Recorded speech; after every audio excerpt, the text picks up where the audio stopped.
So, hi everyone. Hello. Welcome to part two's latest webinar dedicated to the Store Locator and the increasing challenges it faces today due to the rise of generative engines. We're going to wait a few minutes to see who's going to connect. And in the meanwhile, don't hesitate to write to us. Let us know where you're coming from, which company you're representing. So if you can write it in the chat. So it's on the bottom right for the chat. Yeah. There's also going to be some polls that we're going to bring forward. Don't hesitate to interact with us, make it more enjoyable. So let's wait a bit, Sandra. Yeah, Maybe 1 minute more and then we can start. perfect. So people are still joining.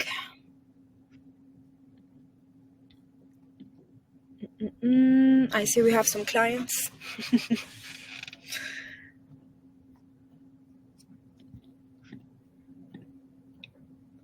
Let's see.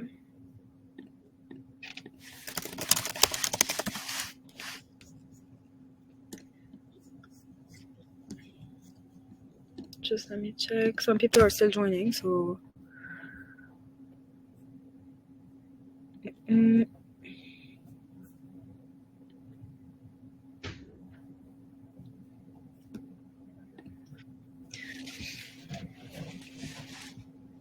okay, shall we? Let's begin. Okay. Perfect. So, hello again. I'm Sandra. I'm the Junior Marketing Manager for the Middle East region at Partout. And joining me today, we have Ramya. So, hello everyone. For those who don't know me, because I see some clients in the call, I'm Ramya, the SEO specialist at Partout for the Middle Eastern region, but also I work on the European part. So, we're very excited to have you with us today. So, let's maybe start. So for those who are not very familiar with us, let's say, part two, we are an all-in-one platform for local marketing. So we help businesses and stores to boost their visibility, mostly online visibility, manage their reputation, and even interact better with the customers through messaging. So right now we're working with more than 300,000 points of sales, okay, and more than 150 countries. So our goal is to make it easier for the local stores to connect with people online using smart and easy tools to simplify communication. So, in today's webinar, we explore how store locators have evolved into powerful digital tools. We'll start by redefining what a store locator really is, beyond maps and listings. Then we'll look at the shift from SEO to GEO, the role of AI in local search, and how Search GPT models influence your brand's visibility. Finally, we'll share how to optimize your store locator to boost both online discovery and in-store traffic. So, what is a store locator? It's much more than a simple map with addresses. It's a strategic local SEO tool that connects users to your stores and helps Google understand and rank them better. When well designed, a store locator becomes a powerful bridge between online discovery and real world visits. So a store locator does more than just map locations, okay? It drives traffic and boosts conversions. So with local searches on the rise, you have up to 20% of website traffic now comes from the store locator, not the homepage. This is very important to know. So what's more interesting is that you have 25% of those sessions that lead to a conversion. 25% is quite a good amount of conversion. So you are considering 1 in 4 users taking action. So it's not just a navigation tool, it's a key player in the lead generation and revenue. So how are you leveraging it in your digital strategy? That's a question you should ask yourself. So now, do we have a poll here, Sandra? Yes. Did you? Does it not appear? So you have three dots. Everyone, you have like three dots within on the screen, and it's written polls. I don't know if you can see it down there. It's on apps maybe. So you have three dots where you can click and access the polls for you to answer this question, if you want to. Exactly. Let's take a moment. Maybe Sandra, you can track the results. Yes, I'm waiting to see if we have a few answers. So we have 75% to locate my stores, 25% I don't use it. Okay, for now. Maybe if other people actually answer, you can go ahead. But usually it's really important. It's not just like a model that is used on the website. It's really for conversions. It's for attracting more people. Now we're going to deep dive more into this. Exactly. So let's start with the first core element of a store locator, the search page. So the user's gateway to finding nearby stores through a clear and structured interface is the store locator. The key features we have are breadcrumbs for easy navigation. We have a smart filtered search bar, an SEO-friendly dynamic map, optimized URLs for each location, and integrated header and footer for consistency. Together, these elements enhance both user experience and search engine visibility. The second component consists of the page of single points of sales, which allows the consultation of practical information of that specific point of sale. So the address, the telephone number, perhaps specific opening hours if they're different from the other points of sales. You can really adapt it basically to the point of sale itself. Now, does your company store locator have a page for each store, or is it just one general page that gives information about all the points of sales? We're gonna publish another poll right now. So, do you have specific pages?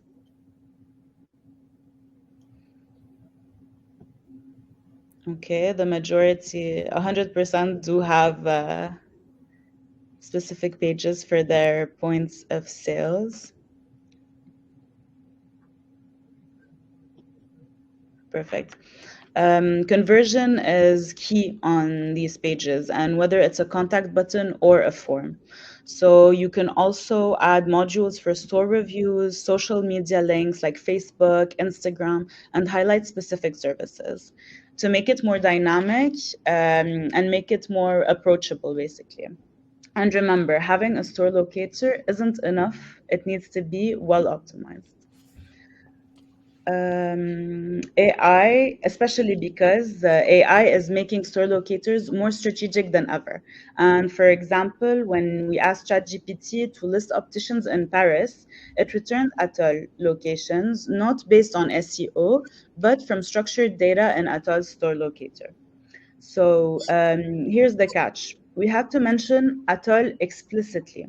That means brand visibility in AI-driven search depends heavily on how well your store data is structured.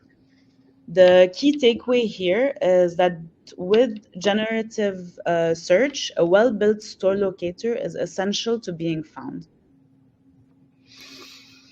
Okay, so now we're gonna talk more about the from SEO to GEO. So here, what's important to know is that the digital landscape is actually shifting. So for 30 years, SEO shaped Oh, the web strategy. sorry, Ramya. Yeah, I think there's an issue with the sound. can you hear me now? Can All's good? Hello? um, we're waiting for a response, maybe in messages. Yes, it's good. Muhammad Zaiter couldn't hear you, but we just got answers that all is good. Okay, Seems to be good then. Can you hear me, Sandra? Yes, I can hear you as well. I think it was I don't know, maybe a connection problem. A glitch? So Okay. I was saying that the digital landscape is actually shifting. So we're talking about like for 30 years, you have SEO that shaped the web strategy through the SERPs, okay, with the sites that are competing for visibility via content, architecture, backlinks. So, but this traditional model is now being disrupted by AI driven search experiences. Okay, I think that everyone is quite aware of that. Maybe to discuss just about a study, you know, Gartner, so it's a top US analytics firm, and they predict that traditional search engine use will drop by 25% next year, so in 2026, because you have AI chatbots and virtual agents that are arising. So through the current adoption, I mean, let's say the current adoption right now is only 5%, and the trend signals a major shift in how consumers search and interact online. So kind of chatbots are replying and virtual agents, they act. So, I mean, this is the major trend right now. And what's really important is that Google recognizes the move from the traditional SERPs to generative AI. So even the SEO is no longer just about ranking, it's about making content AI friendly.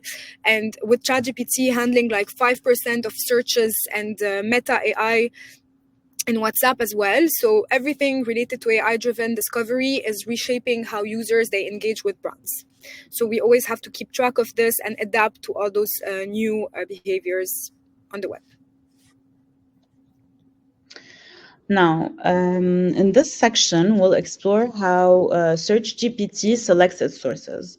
So, what signals do AI-powered search engines rely on, and what really determines whether a brand appears in their answers or doesn't?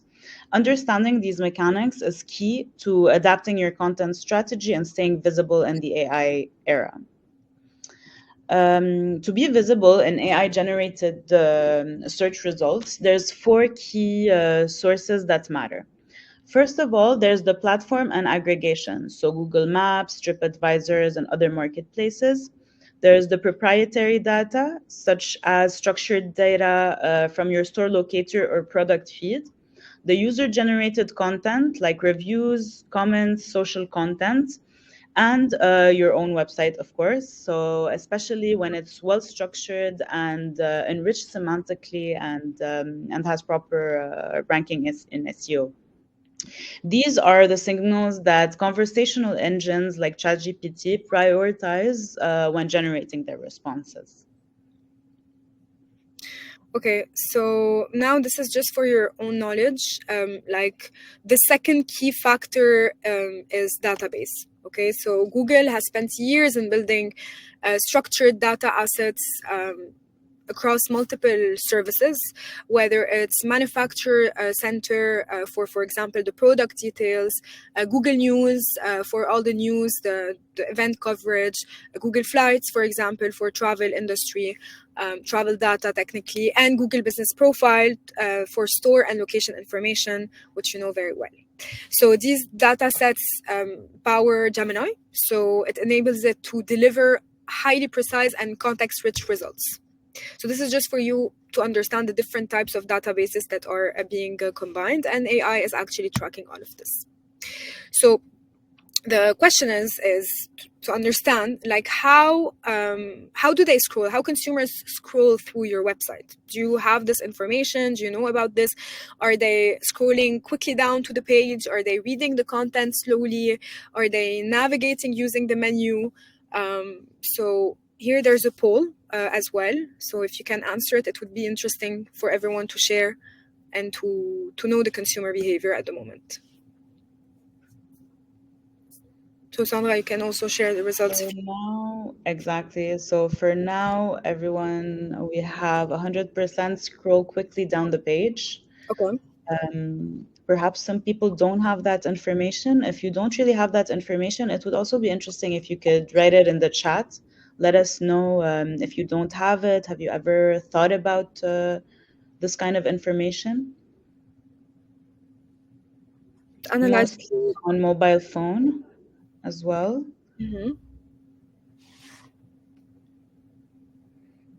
It's really 50-50. Okay, interesting. Maybe it depends also, on the industry. Yeah, true. Okay, Mm. so do we still have answers, Sandra, or we move? It's still on the mobile phone and between mobile phone and scroll quickly. So let's continue. Okay, cool. So AI also relies heavily on online reviews. So this could be really interesting for also the clients that are using review management with us. So the customer reviews are seen as trusted, neutral information sources. Okay. So the first thing is collect reviews. So to feed the AI platforms like Google Maps, like Facebook, and shopping. The second thing is to showcase them on your website and on social media channels. And the third thing is to respond personally to reviews to boost the engagement and the trust. So, AI-powered search uses RAG. So RAG is retrieval augmented generation. For those who don't know, that's a bit technical. So it pulls the trusted content and it summarizes the most relevant information, and then it delivers a concise answer, often with links for a deeper exploration. Okay, this is a bit how it works. So then, eventually, local searches, including a city or a region, they show different results depending on the search engine. So how can you optimize your website to ensure accurate information is conveyed? So a key Princeton University study, which you may know, highlights effective geographical SEO practices. So first, it's to use quotation marks to boost credibility. That's just a practice, okay? The second thing is to include statistics to build trust. That's quite reasonable. And to add technical terms to demonstrate authority. So other important factors are the content optimization, so how you write it, and the site performance, which we'll explore just right now in the few slides, the next few slides. So now another question. So what percentage of the information used on ChatGPT comes from the Store Locator? So again, what is the percentage of information that is used by ChatGPT comes from the Store Locator? Is it 64%, 42%, 80%, or 23%? What do you think?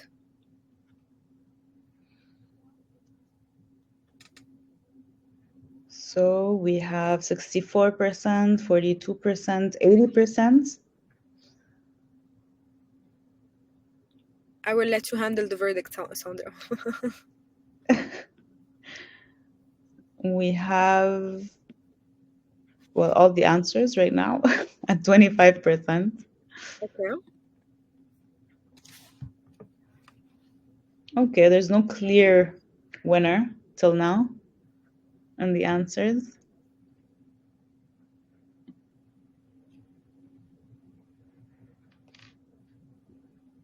Let's get back to it a little bit further on. Okay, so is everyone all good? The answer is 64% actually. Which is quite reasonable, which is a huge percentage as well, 64. It's actually very it's a very large number, and it's becoming even higher actually because people are using less and less the regular Google search. We see a drastic drop in the Google searches, and then we see more ChatGPT, well, and other search engines, obviously, searches that are becoming more and more used. The clear winner still is Google. Google. Okay, so let's take a look at the sources that ChatGPT relies on to generate the responses. So according to our analysis, you have only 5% that comes from articles and press releases. So it shows that traditional media plays a smaller role, which kind of makes sense. You have 9% that is drawn from forums and comparison sites where users share experience and reviews. And you have the directories that contribute to a significant 22%. So it serves like as a structured data hub. And at the end, the largest share, which is 64%, that comes from store locators and official websites. So store locator and working on the website is very important for that. So this highlights kind of how critical it is for a business to maintain accurate and detailed data in the store locators and websites. And these are the primary sources that AI like ChatGPT use to take their data and inform the users. So now the time has come to focus on the optimization, finally, of our website and in particular of the store locator. So to drive traffic and conversions, your store locator must be fully optimized. And two key pillars to assess are UX and GEO. UX ensures smooth navigation so users can quickly find the nearest store, and poor UX leads to drop-offs and lost return visits. People can't find the information that they're looking for, or it's not appealing, and they just leave basically the website. GEO, on the other hand, focuses on making your locator visible to search and generative AI engines through strong page structure and content optimization. It's basically a new form of SEO, specific to store locators and locators in general. The data is clear. A well-built store locator was always important, but now it's really become essential. Right. Okay. So at this stage, the question is, how can we ensure our store locator is well optimized and that its information is accurately reflected in search engines? There are three fundamental aspects to consider. So those aspects are, the first is the technique, so including structured data implementation. Second is performance, so the site speed and usability. And the third is the content, so the quality and the relevant information. So together, those three, they ensure that your store locator is optimized for search engines. Now, effective technical optimization includes two types of internal linking. First is the geographical linking. So it connects your store pages to locations using breadcrumbs, URLs, or dedicated locality pages. Okay, so this is something that is quite common in store locators. You also have the internal linking. So the links, so this links the store locator pages to related site pages, like bookings, like the products, etc. So both of those, they enhance the site structure, the user experience, of course, and especially the SEO. Okay. So now, so content is key to a high, let's say, performing store locator. Okay, SEO and GEO optimized text and FAQs also, they help store pages rank better as Google and AI engines prioritize relevant and local content. So always local content is prioritized. Listing just an address and hours isn't enough. So you might have seen some websites where you have all the different locations just with the addresses on the same page. So each page needs a rich localized info. If you want to prioritize SEO, if you want to be have your data more used also by those AI bots, etc. So at part 2, we help your brand create unique content with keywords, descriptions, the FAQs. The purpose is to boost your visibility and improve the user experience. Okay, so this is the best way of doing it. Now, let's talk performance. So beyond technical optimization, website performance is crucial for ranking well in both traditional and AI-driven search engines. This means that they need to be fast-loading pages, mobile-friendly designs, secure HTTPS protocols, and reliable servers able to handle high traffic. At part 2, we know every brand is quite unique. That's why we offer 30 plus modules to customize your store pages with tailored text, images, and videos. You can also add custom filters to make search engines find more easily, well, customers find more easily your stores on search engines. And our goal is always to make your store locator fit your brand perfectly and support all your needs. So we can include direct stores and retailers for this. One great example is AXA, that highlights customers' Google reviews to boost visibility for crawlers. So you guys answered before that there's a lot of people that just scroll down the page or are just on their phone. Well, that's a way for AXA to set themselves apart, is basically showing easily how customers feel about their brand. Another example is Club Med, who chose to showcase images of their locations to clearly highlight what customers can expect and how they meet their needs. Here, they didn't need it to be as easy to read, because usually when you're searching for your next vacation place, you really want to see the images of the places and imagine yourself in that place. Perfect. So, concerning the right mapping solution, it is key for your store locator's accuracy, speed, and user experience. So, part two offers three main options. You have Google Maps, okay, so globally recognized solution. You have OpenStreetMap, so it's a leading open source mapping, which you might know very well. And you have Woozmap. It's a French solution, so it's mostly for our French clients, but also we have international clients that are they want to focus on the French market for more attraction. So the best choice depends on your technical requirements, on your budget, and also on your business strategy. So all these examples show that each brand faces unique challenges, and the store locator's role is to address them by delivering the best user experience while boosting also the SEO. So a good store locator is one that works, and measuring its performance is key to ongoing improvement. So it's good to do all the job, but we need to measure eventually the improvement. So at part two, we provide metrics to analyze the traffic and the traffic sources. We have the effectiveness of calls to action, so obviously. And then at the end, we have the user behavior on the store locator to understand. This is exactly the question that we were asking, like the customer behavior, how are they using it for the store locator to always improve as well. Now, if you're interested in a free audit of your store locator, we have a team of experts that could analyze, let's say, key points like the visibility. So here you have actually a pop-up. If you're interested in a free audit, you can press yes. If you're not interested, you can say no, or even you can skip. So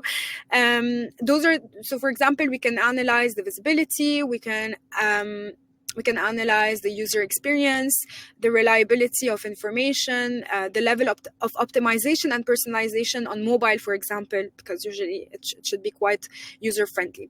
So you will receive like a clear action plan with concrete suggestions for improving your store locator that you currently have. Or if you really don't have a store locator, we can also explore the different options. So, Sandra, I don't know if you received some... Yes, I'm starting to receive. People seem to be interested. So we're going to keep the poll open, and we're going to move on to questions as well. So if you have any questions, please write your questions in the designated section. So on the bottom right, you should have the chat, and we'll be able to answer them. Or if you even want to book a meeting with us, I mean, we're more than happy to do so, as well. To see, because the store locator is something quite technical, but also different industries. We work differently with different clients. So, I mean, it's always exactly specific to each needs. Okay, so I think if they answered yes, Sandra, we can reach out to them. The presentation will be sent to you, okay, everyone. So you can go through it later on. You have all the details. And if you need additional details, you know where to go. You know who to reach and who to contact. And we will contact you as well. Exactly. So to wrap up, local SEO is a key growth opportunity for physical stores. Your store locator is a strategic tool to boost local traffic and visits, and part two can help you maximize its impact. So thanks for joining us. It was a pleasure being here with everyone, and see you in the next webinar. Thank you, Bye. everyone. So Thanks. we will take a few seconds to say bye to you. I see some people typing. Hopefully, it was insightful and it taught you a lot of things. Thank you, Andrea. Thank you, Radji. Thank you, Amnia. So let's see. Okay. Okay. Well, thank you, everyone. Bye bye. Bye.